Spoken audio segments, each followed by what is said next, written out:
L'après-pétrole est de plus en plus perceptible au Gabon, nous en parlons dans cette édition.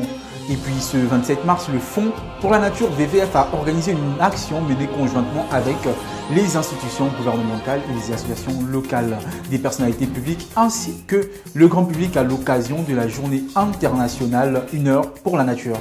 Et enfin, pour finir, le nombre de cas actifs positifs à la Covid-19 au Gabon ne cesse d'augmenter. 2000, c'est le nombre de personnes actuellement contaminées par la pandémie dans notre pays. Voici pour vous les principaux titres de l'actualité. Bonsoir à tous et bienvenue dans le 1945 sur Média 241. Depuis près d'une décennie, le Gabon, à travers les différents gouvernements qui se sont succédés, s'est engagé à diversifier son économie, encore trop dépendante des cours des matières premières, principalement du pétrole. 9 ans après le lancement de plusieurs grands projets visant à atteindre cette diversification économique, le pays devient de moins en moins dépendant du pétrole. Si en 2010, le pétrole représentait 42,2% du PIB national, en 9 ans, plusieurs progrès ont été faits. L'or noir a chuté de 9,7% dans le PIB. Dans un récent entretien accordé à Jeune Afrique, le président de la République Ali Bongo Ondimba est revenu sur les efforts entrepris dans ce sens. Le poids du secteur bois s'est nettement renforcé quant à la part du pétrole dans le PIB. Elle est passée de 42,2% en 2010 à 32,7% en 2019, a-t-il rappelé.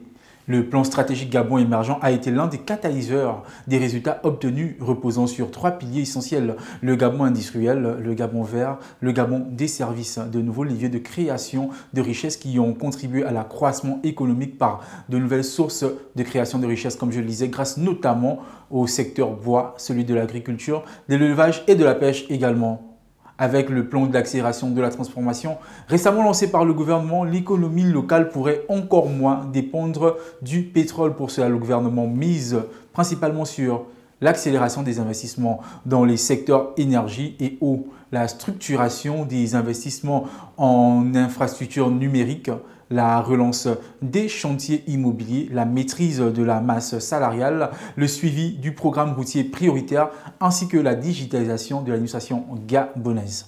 À l'occasion de la célébration de la journée internationale 1 heure pour la planète ce 27 mars 2021, le Fonds mondial pour la nature VVF a mené une action solidaire et collective dans le but d'assainir des espaces publics.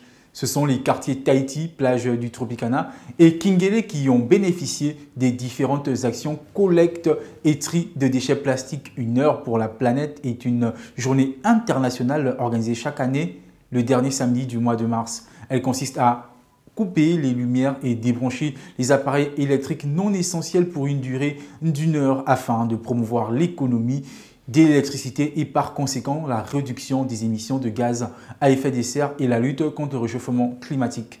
Cette année au Gabon, ce sont plusieurs volontaires qui se sont réunis pour assainir des espaces publics. Membres d'ONG, associations ou encore ambassadeurs VVF, les volontaires venaient de différents horizons épousant la vision du Fonds mondial pour la nature de réduire l'utilisation du plastique et ainsi de contribuer au retour à une nature totalement préservée d'ici à 2030.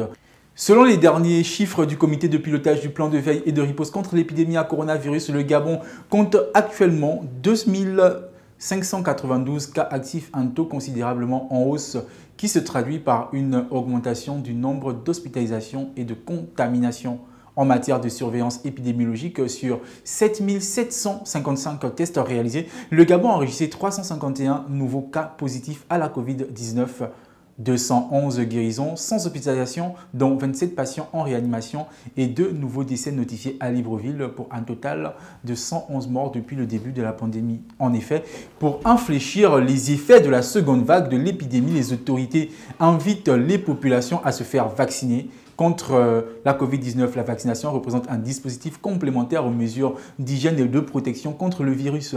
Débuté le 23 mars dernier dans les centres hospitaliers universitaires, les hôpitaux militaires, l'hôpital de campagne et l'hôpital sino-gabonais de BF2, la vaccination concerne durant les 2 premières semaines le Grand Libreville avant de se poursuivre sur l'ensemble du territoire national.